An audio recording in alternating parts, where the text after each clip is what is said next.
So blasphemies now plague all the realm. It will only get worse if what Father said is true, as it did in Amarot. If that's our model, then shouldn't we expect the effects to grow more severe as it feeds off its own spread? As if people transforming into those monstrosities wasn't bad enough. If the flora and fauna, if the land itself turned against us. No one would survive.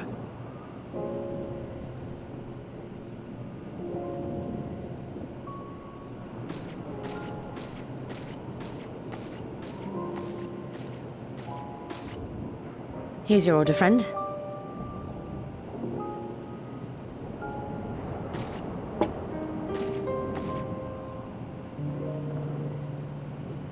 May you find comfort in these dark times.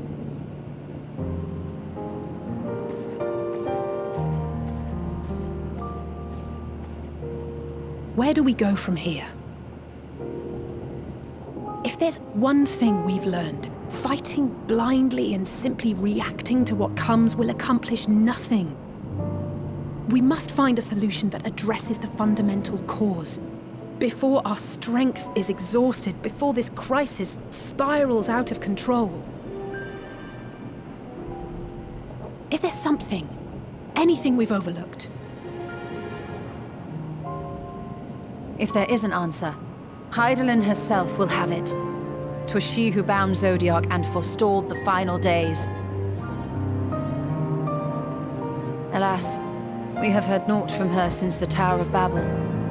Whether she cannot or will not speak, I can only speculate. Even the flower she gave us is no more.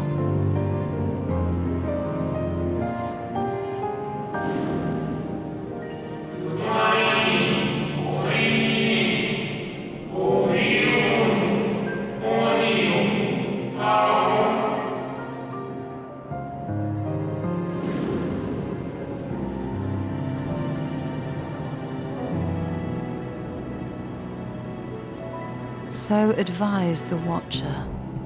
But what could be the significance of that name? It is entirely unfamiliar to me. To me as well. It meant something to the ancients, though. In our time. Most surely. Yet I do not recall a single mention of it in the records of Anida. Another dead end. And quite literally. It's not as if there are any ancients living we could go and ask.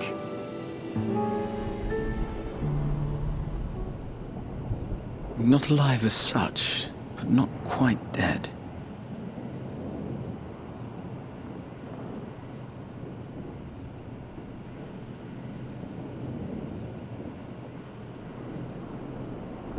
Elidibus.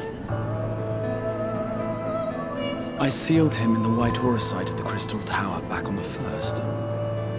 Contained within that reservoir of ether that maintains it, ether that is returned little by little to the sea, naught may remain of his soul. However, if part of it lingers, we might be able to speak with him there. I know we can no longer make that journey, but you, my friend, still can.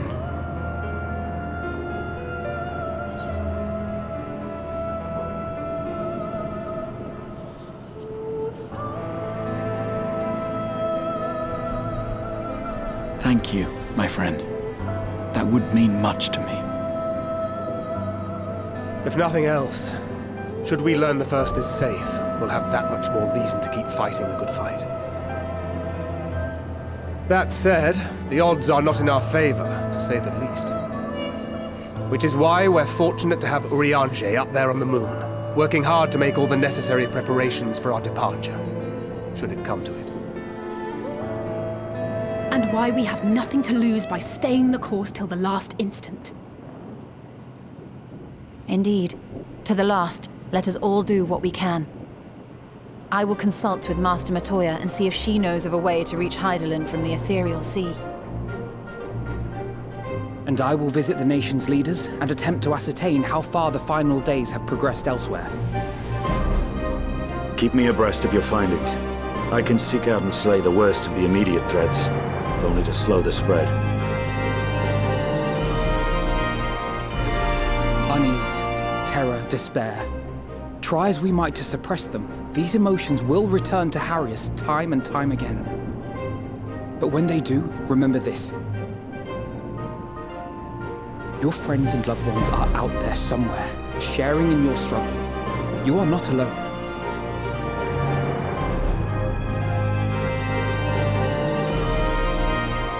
So ends the brief respite before the next revelation. Yes, so much left for you to see. Where beginning ends and end begins.